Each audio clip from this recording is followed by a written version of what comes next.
ہم تو ان نعمتوں کو شمار بھی نہیں کر سکتے۔ اور بڑے احسانات میں سے ایک احسان جناب رسول اللہ صلی اللہ علیہ وسلم کی امت کے اندر ہم کو پیدا کرنا ہے، کہ جناب رسول اللہ صلی اللہ علیہ وسلم کی امت کے اندر ہمیں پیدا کرنا، یہ اللہ تبارک و تعالیٰ کا بہت بڑا کرم اور احسان ہے۔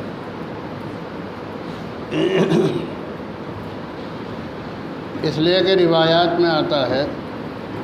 کہ جب انبیاء علیہم الصلاۃ نے یہ دیکھا کہ اس امت کی عمریں کم ہیں اور اس کا اجر و ثواب بہت زیادہ ہے، چنانچہ رمضان المبارک میں ایک رات شب قدر آتی ہے، اس کے اندر ایک رات میں عبادت کرنے کا ثواب 1000 مہینوں میں عبادت کرنے سے زیادہ ہے۔ لیلۃ القدر خیر من الف شہر۔ تو دوسرے انبیاء نے جب یہ دیکھا کہ اس امت کی عمریں کم ہیں اور ثواب بہت زیادہ ہے، تو انہوں نے درخواست کی کہ یا اللہ ہمیں وہ امت عطا فرما دے، لیکن بہت سے انبیاء کی درخواستیں قبول نہیں ہوئی،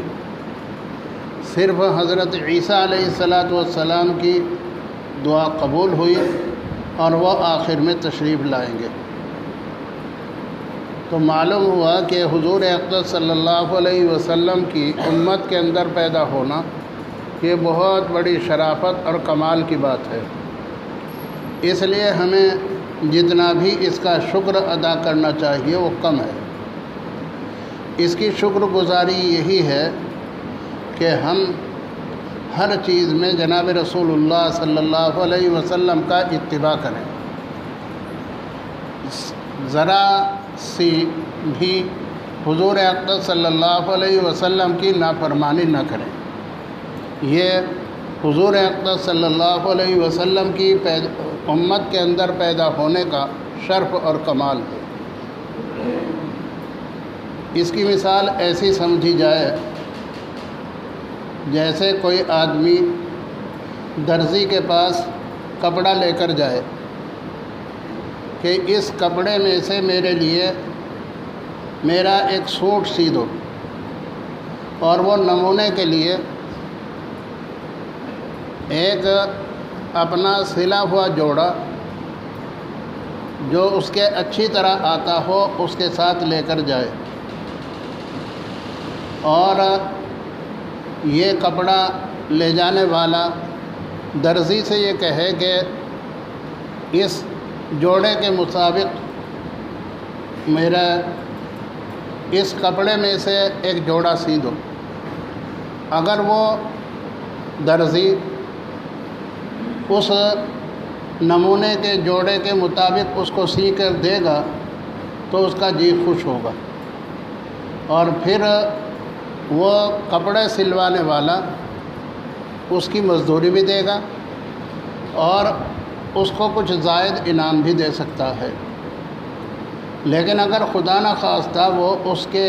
مطابق نہ سیے، آستین بھی کم کر دے، ڈھیلا بھی کم کرے، لمبائی میں بھی اس کو چھوٹا کر دے، تو جب یہ کپڑا سلوانے والا اس کو وصول کرے گا تو اس کو جتنا غصہ آئے کم ہے، اور وہ صرف یہی نہیں کہ اس کی اجرت نہیں دے گا بلکہ وہ اس جوڑے کو اس کے منہ پر دے کر مارے گا کہ میں نے جب نمونے کے لیے تجھ کو یہ جوڑا دیا تھا تو اس کے مطابق کیوں نہیں تو نے سیا، اور اس کے اوپر جتنا بھی وہ ناراض ہو کم ہے۔ بس یہی حال ہمیں سمجھنا چاہیے کہ ہمیں جناب رسول اللہ صلی اللہ علیہ وسلم نے اللہ تبارک و تعالیٰ نے جناب رسول اللہ صلی اللہ علیہ وسلم کو نمونہ بنا کر بھیجا۔ اللہ تعالیٰ فرماتا ہے لقد کان لکم فی رسول اللہ اسوۃ حسنہ، اے قیامت تک آنے والو تمہارے لیے جناب رسول اللہ صلی اللہ علیہ وسلم کی زندگی میں بہترین نمونہ ہے۔ اس لیے ہمیں چاہیے کہ ہم جہاں تک ہو سکے حضور اقدس صلی اللہ علیہ وسلم کی صورت کے مطابق اپنی صورت بنائیں۔ آپ کے بدن سے نکلنے والے اعمال حضور اقدس صلی اللہ علیہ وسلم کے اعمال کے مطابق ہونے چاہیے، عادات بھی، اخلاق بھی اور وضاقطہ بھی ہمیں حضور اقدس صلی اللہ علیہ وسلم کی وضاقطہ کے مطابق بنانی چاہیے۔ اگر ہماری وضاقطہ حضور اقدس صلی اللہ علیہ وسلم کی وضاقطہ کے خلاف ہوئی تو جس طرح ہم نے اس درزی کے منہ پر اس جوڑے کو دے کر مارا تھا، اللہ تبارک و تعالیٰ کو اس سے زیادہ ہمارے اوپر ناراضگی ہوگی کہ ہم نے جب ایک نمونہ تمہارے سامنے بھیج دیا تھا تو اس کے خلاف تم نے اپنی صورت کو کیوں بنایا، اس کے خلاف تم نے لباس کیوں بنایا، اس کے خلاف تم نے اپنی عادات و اخلاق، معاشرے اور معیشت کو کیوں نہیں بنایا۔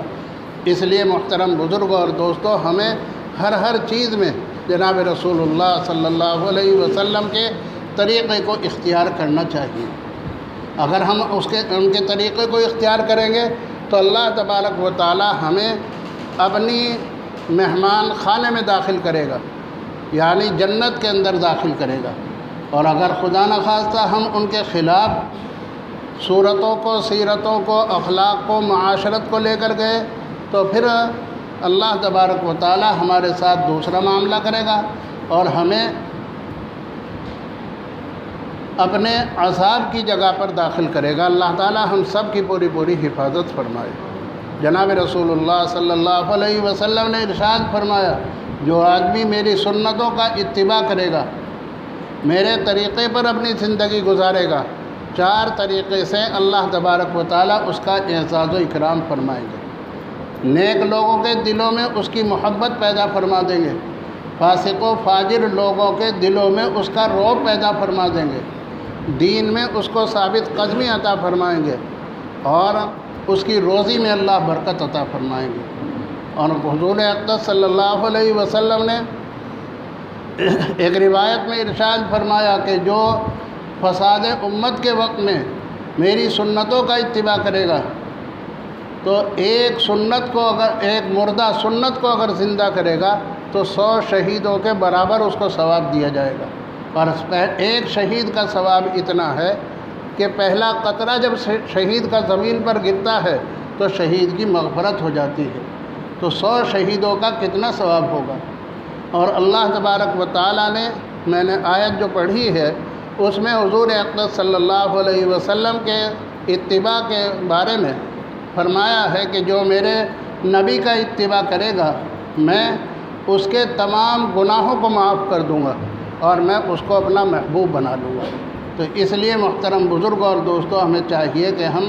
جناب رسول اللہ صلی اللہ علیہ وسلم کے طریقے پر اپنی زندگی گزاریں اور حضور اقدس صلی اللہ علیہ وسلم کے عادات، اخلاق اپنے اندر پیدا کرنے کی کوشش کریں۔ اللہ تبارک و تعالی عمل کی توفیق